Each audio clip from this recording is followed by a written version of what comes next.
Welcome to Off the Monologue. I'm your host, the Watch Kid from the block. Though, if you're family or friends, you'll know me as Aaron. Today, we're going to talk about my favourite band of all time. That is one of the most popular, but I don't think they're as big as One Direction. We will be talking about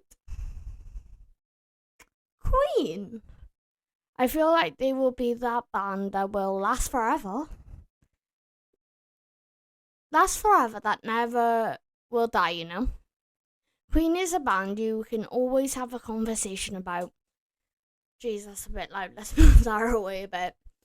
And that's what I find really cool. As you can go from the Band Aid performance to making the album A Night at the Opera. Sorry for not doing a episode last week. This episode was supposed to be last week, but I was just really tired, couldn't focus. It was just something.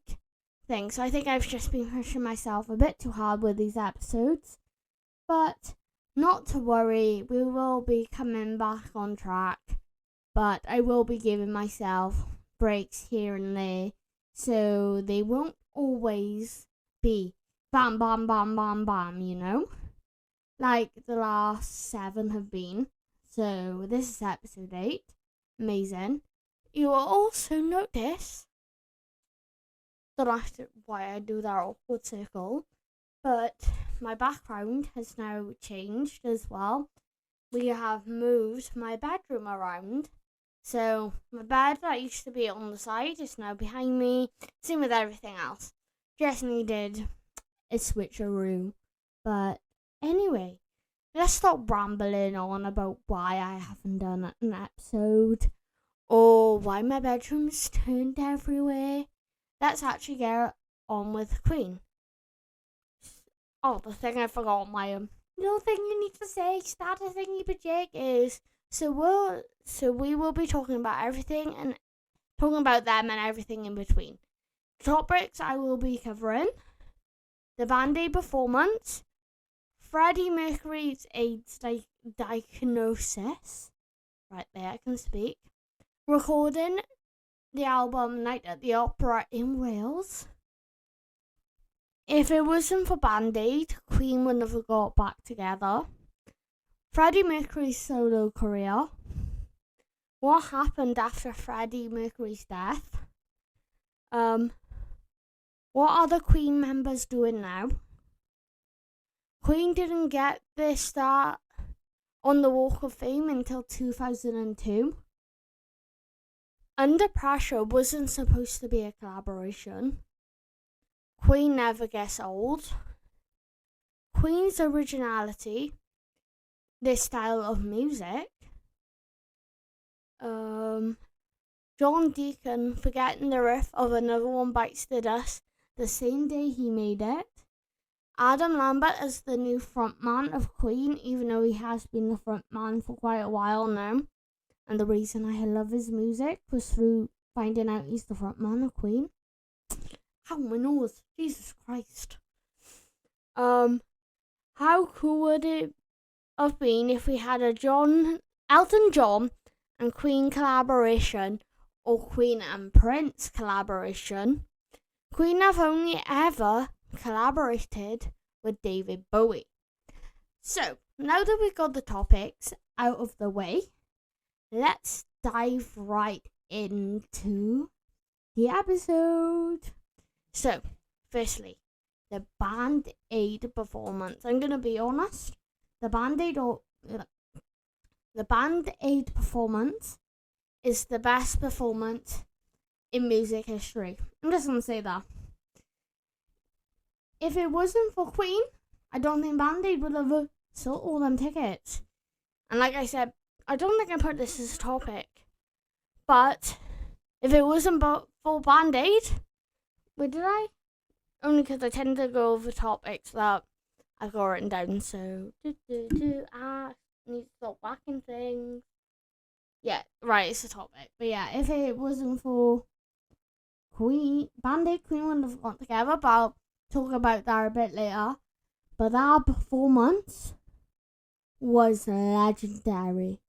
One, and I mean one of a kind performance. You ain't getting a performance like that again. You maybe are like One Direction, didn't that? You would. Okay, yeah, they were one of the biggest bands. But they couldn't have pulled off what Queen pulled off in Band Aid, could they? And that's coming from someone who used to be a One Direction fan. They wouldn't be able to pull off what Queen pulled off. Because all the tickets were sold out because of Queen. Tell me a band singer that could do that. I'll let you have a think a minute. Have a think. Have all the time in your world. Most of you will probably say Taylor Swift. I don't think so. This just won't be another band like that for I don't know how long. But that performance they done, they killed it, and the amount of people that tuned in on TV to watch that is extraordinary. You wouldn't have something like that either, would you? You know, it's one in a lifetime opportunity, and that performance in June this year will be 41 years old. That performance is 41 years old this year, which is shocking.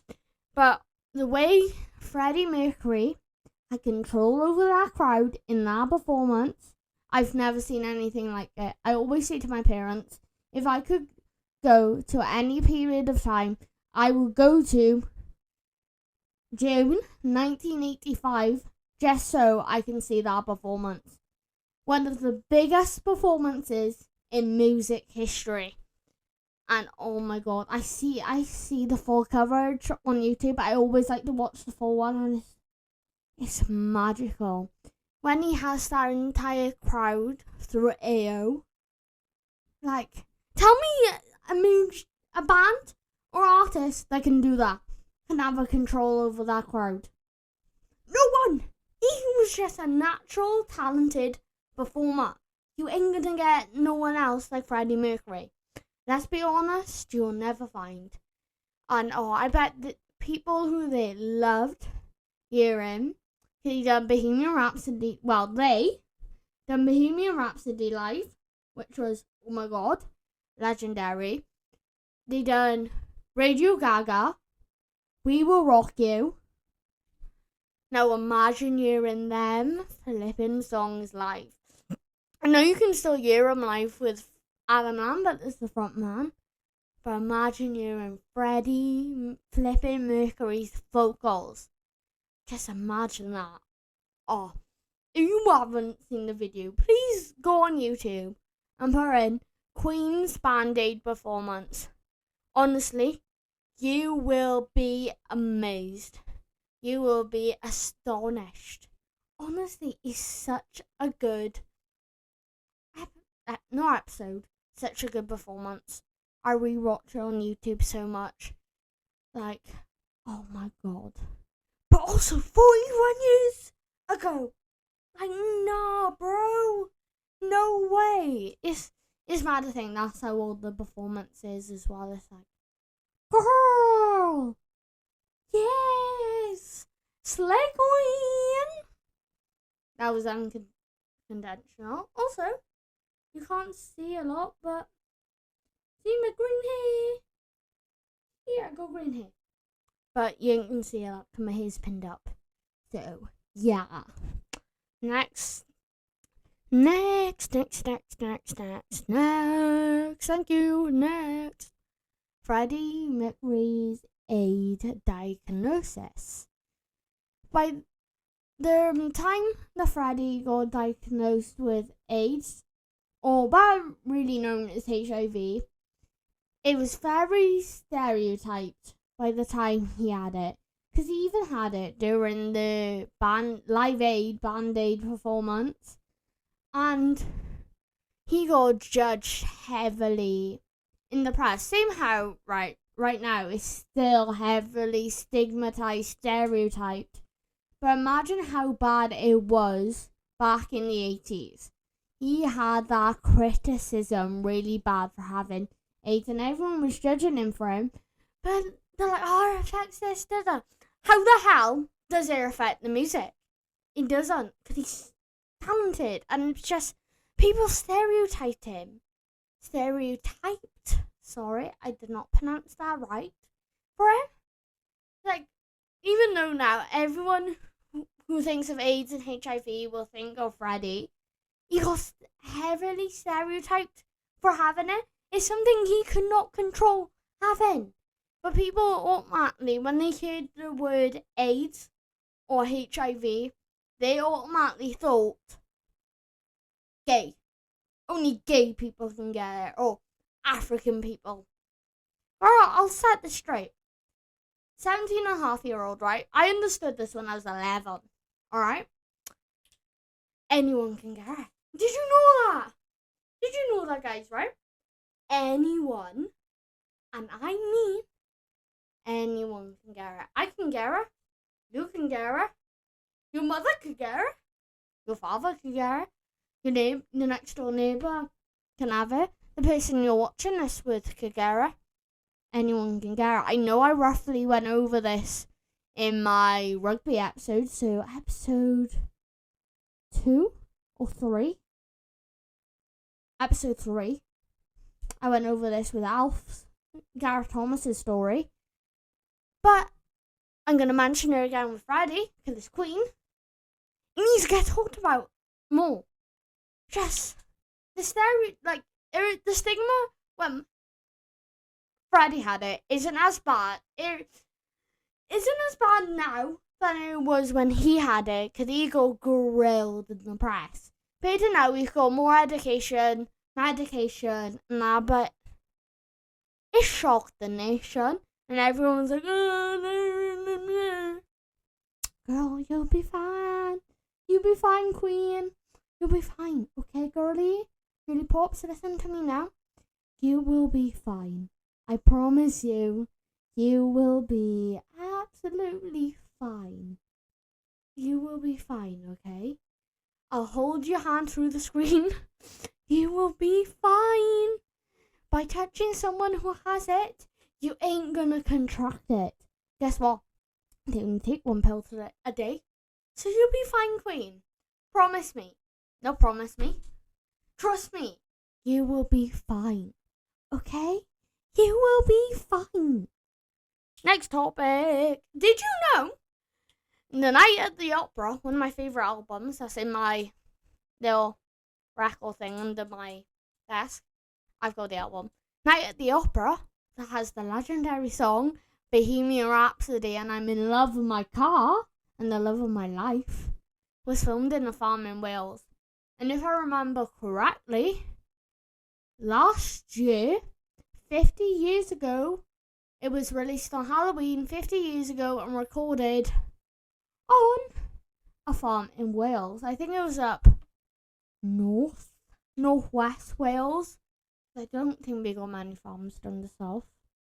I might be wrong. But that makes me even more proud to be Welsh. Because obviously I'm a massive Queen fan. But also I'm Welsh. And that just makes me even more proud to know one of the most legendary albums, A Night at the Opera, was written, recorded, produced in Wales. That just makes me more proud to be Welsh. Because one of my all-time favourite songs is Bohemian Rhapsody. It's just chef's kiss. And that album has almost every popular Queen song ever.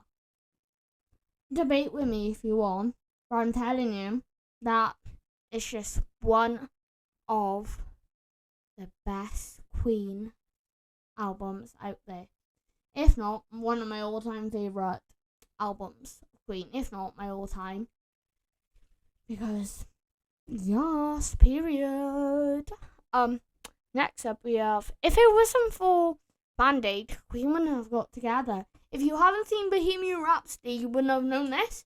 But at the time, Freddie went into his solo career, can't speak English, his solo career.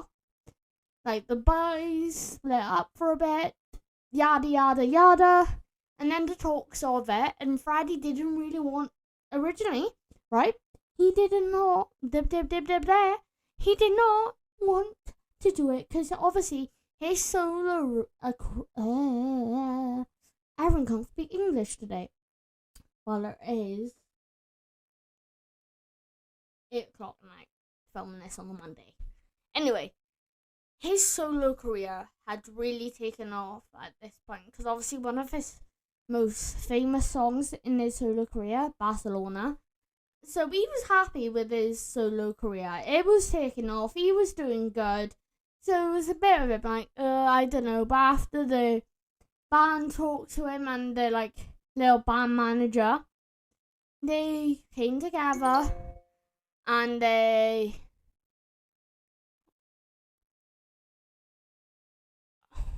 Okay, thanks laptop. Sorry, I had a little event notification. My laptop shouting at me. Mine always end up in chaos, don't these episodes. Anyway, yeah, so if it wasn't for that talk and going, look, I think this is going to be for the best, we wouldn't have had that episode. No, oh my god. It's not an episode. It's a performance. So we wouldn't have had it. But honestly, I'm glad they decided to reunite and have that performance. It would. Yes. I won't have a shout about that performance. So, yes, Queen. How many times am I going to say yes, Queen? I don't know. But Yahoo, let's go. Yada, yada, yada. I like saying that. Yada, yada, yada. Yippee, yippee, yippee. Freddie's solo career. If you don't know, right, one of his famous songs, and honestly, good for him, Barcelona. I feel like out of all, how many Queen members are there? 4. Fuck. Ooh, that hurt. Shoot. Oh, I just whacked my foot. Oh. Anyway, out of all the 4 members of the band, Queen, if you don't know, there's Freddie Mercury, Brian May, Roger Taylor, and John Deacon. Out of all them, Freddie had the most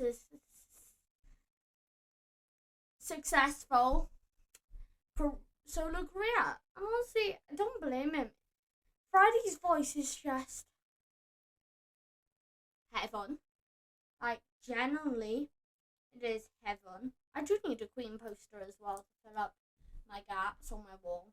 So, if you got a Queen poster and you don't want it, please send it my way. Thank you. Love you. Yeah, his solo career was... Oh my god. Yeah, that's all I can comment on that. Slay. Next topic. Woo! What happened after Freddie's death? That's not to celebrate, by the way. What happened was, basically, John Deacon, the bassist, after Freddie passed, obviously they released all the music they recorded leading up to the death of Freddie. They released them albums, and then after that, and after a little bit of time, John Deacon went, look, I know you guys want to go on tour to Brian May and Roger Taylor, this is now. I know you want to go on tour. I know you want to keeping our music alive. But I can't do this without Freddie. He was the main thing. So I'm going to go private. And I'm just going to keep my life private. And that's what John Deacon has done. And we don't know a lot about him now. So since Freddie passed, he just couldn't be a part of the band. He was like, I can't do this without Freddie, which is honestly completely understandable. Like, if I was in his shoes, I would probably do the same. I'm not gonna lie. But yeah, they've got on tour loads. If I'm correct, they've had 3 I think I want to say 3 different front singers. One was a female. I forgot her. I think it was Amanda Lambert. I'm not gonna lie. The other guy I forgot. But then 2009 was when Adam Lambert went on American Idol. And then he's been the front man since 2015, I'm gonna say. Not 100% sure when he came in, but I think it was 2015. And he's been the front man of Queen since. So they've been doing a lot of tour with him. I was actually almost went to their tour in 2019 because it was going to be in 2020. But then lockdown happened, but my nan didn't get me tickets because she was going to get 3 for the O2 Arena. They were £100 per ticket. So then she was going to get one for me, my mum, and her. £300 for 3 people, so we didn't end up going. But I would still like to go, you know. Like, who would want to hear Fat Bomb Girls, Bohemian Rhapsody, I'm in love with my car, we will rock you live. Yeah, that's what I thought. But they also then got their star in the Walk of Fame, but I'll have a talk about that, because that is a topic. And then they've released some unreleased songs as well. And that's all they've done, really. Obviously, Brian May is something to do with space. Roger Taylor, I'm not pretty sure what he's up to. But yeah. Next, what are the Queen members doing now? Well, like I said, John Deacon, we don't know about. Roger Taylor and Brian May are still on tour, but still, I don't know if they're doing tours at the moment. I'm not 100% sure. I haven't heard anything for the UK anyway. But yeah, they haven't been up to a lot, really. Not that I've heard anyway, so can't really talk about that. Yeah, next, Queen didn't get a start on the Hollywood Walk of Fame until 2002, which is really good because obviously that's after Freddie died. I think Freddie would have loved to see like the band's name on the Hollywood Walk of Fame. So honestly, I would love to see my name. I'm not gonna lie. I think that would be really cool. But I don't think I would have my last name. But that's a story for another time.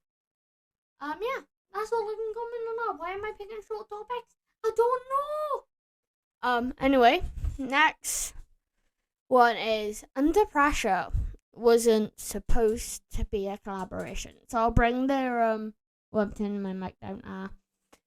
I will bring their David Bowie collaboration because obviously that Under Pressure is the only collaboration, and David Bowie's the only collaboration they've ever done as a band. Whoa.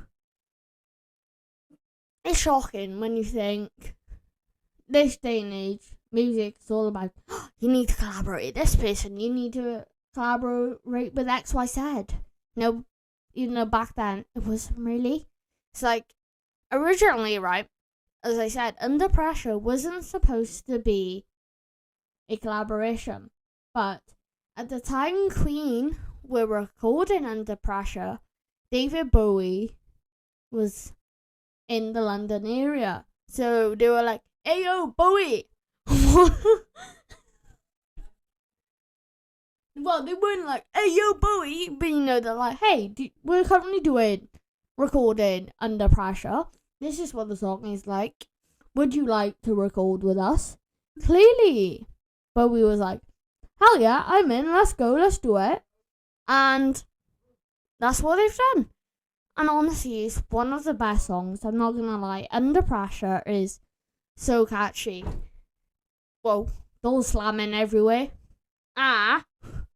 We do not want door slamming today. With that, brother, stop slamming doors. Anyway, Under Pressure, pushing down on me, pushing down on you. I love that bit. Love that exact bit of the song. No, I'm not breaking down into break free. I always do that when I'm singing under pressure. So I go, God knows I'm falling in love. It's strange, but it's true. Hey, gonna love me like you do. Oh, I love breaking free. And sorry, you are doing my really awful singing. But isn't that madness though that Under Pressure wasn't actually supposed to be a collaboration, but then it was, and it's one of the most legendary songs ever. Yes. Next question. There's no questions. Oh my god! Did you not know that? I'm off my head. I'm too hyper for 8 o'clock at night. You won't probably be wondering why I'm recording so late. Because we've been doing the kitchen, so I didn't want in the background on the video podcast, so that's why. Yeah, next one. Queen never gets old. It's true. They won't. I'm gonna be honest, I became a fan of Queen through my mum and Bamp. My Bamp is a massive Queen fan to the point now he knows he's expecting it. Every birthday, Father's Day and Christmas, I'm getting him a Freddie Mercury Funko Pop every time. So far he's got 2. I got it for Christmas and his birthday. No, it wasn't his birthday then Christmas. So now his Father's Day's coming up after Mother's Day, obviously. Girl. So I'm getting him another Freddie Mercury Funko Pop. Then another one. So he already expects that. I've got an idea, but I'm not going to say this because he's a fan of Queen. So he'll probably watch this. So Bamp, if you're watching, hi Bamp! Okay, that picked up on the mic. Yeah, but honestly, Queen never gets old. They will never die. I said it! I said it! Queen will never die. What? Who said that? I don't know who said that. But honestly, they won't. Oh, I'm giving myself a headache. Ooh. Today's not the day. But yeah, Queen will never get old. I don't care what you say. Just many songs from the 80s will never die. Including Queen. And Prince. And Madonna. Madonna's from the 80s, isn't she? I think she is. So yeah, that includes you, Madonna. Just Queen, period. Clock it. Anyway, yeah. Queen's originality. There we go. You don't see originality in music at all. Half the time now, music just sounds the same. It's like Benson Boone. He sounds like many pop artists, I'm not gonna lie. But then, like a Prince, you don't hear things like that. Same with Queen. It's like in the 80s, you had originality. Nothing ever sounded the same. Unless you're Vanilla Ice and want to do Ice Ice Baby, so you take the riff out Under Pressure and say, oh no, it's do.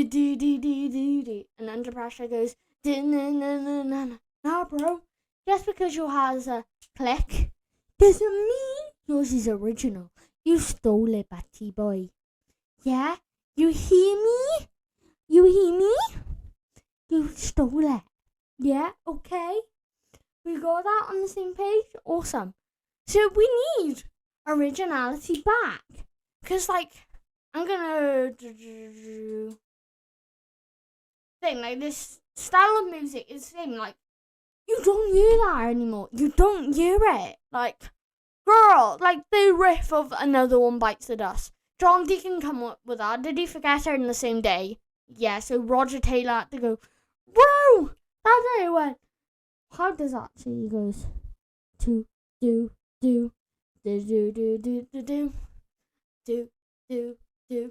The No One Bites the Dust. Because the No One Bites the Dust always goes on. The do. Do.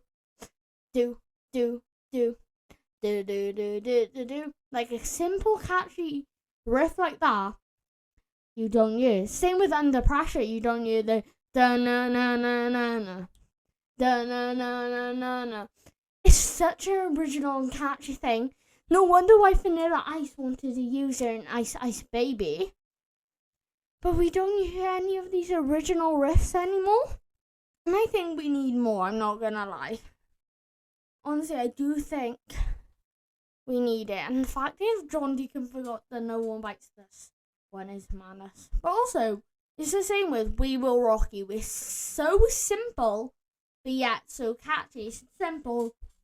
I can't hear my foot. It's 2 stomps and a clap. You can do it on the table. I'm not going to do that again, but you see where I'm coming from. It's simple, but it's catchy, and you recognize the song instantly, and that's what I like about Queen. But now, in this day and age with music, you hear it, you're like, oh yeah, it's this song. Oh, never mind. It's flippin' Starships by Nicki Minaj. I don't know, I just use that as an example. First song came to my head. Where's the originality from? Today I can't say it, but hey, where has generally the originality gone, peeps? We need it back now, Honey Bunch. Generally, we need it back. Bring the originality, you will stand out a lot better, you know? So, like us Brits will recognise Mr. Brightside instantly, Angels by Robbie Williams, Sweet Caroline. No, they're original. They've got originality that you'll recognise instantly. You know? So, that's covered. Oh no! We only got 2 more topics to talk about, gang. Well, it's not that. We've been talking for ages. La, la, la, la, la. These music ones, right, are actually coming quite long. That I'm talking about. Do you guys actually want more music episodes? Please let me know, because after this episode, I'm going to struggle with music. But if you want more music episodes, please let me know, and I'll talk about them. I'll probably get a collaboration on music, so if you want that, please let me know. Yeah. But what's my opinion on having Adam Lambert as a frontman? Honestly, he's quite alright. Because obviously, I'm a fan of Adam Lambert's music, right? And I'm going to be honest with you. Adam Lambert's a performer. And as in an interview, Brian May has said before, he thinks Freddie would like Adam. And there's no denying that, because Adam is... It feels weird just calling him Adam. I don't know why. But yeah, he is a performer. Straight up, we've seen it from when he was doing American Idol. Adam's a performer. He will always be a performer. So same as Freddie. He's an entertainer. So I do think they made a good choice with him being frontman. Because also, Adam's music is really good. I don't think he's come out with anything for a while. But also, I would like to see him come to the UK on a concert. I would watch. But yeah, I think they made a really good decision of Adam being frontman. Definitely compared to the other 2 they had before, Adam is the best choice for frontman. So that, yeah, that's all I got to comment on. The last one of this episode, before I go, is how cool would it be if Queen had a Elton John or Prince collaboration? I think the Elton John one, even though I do love Elton John's music, would be pretty mid. I think if we had Queen and Prince, that would just break music history. That would be, I know we got AI to do it, but who would like to say AI? But I'm not going to go into that. But having a Queen and Prince collaboration would have been epic. Or Queen and George Michael. There could have been so many good collaborations. Obviously, the David Bowie one was amazing. But imagine having either Elton John on the track, Prince, or George Michael. That would have just been one of a kind. That would have just been out of this world. But anywho, we're never gonna get it now. But this has been Off the Monologue. I hope you liked this episode. I'll catch you in the next one. I hope you have memorized that outro yet. I'll catch you in the next one.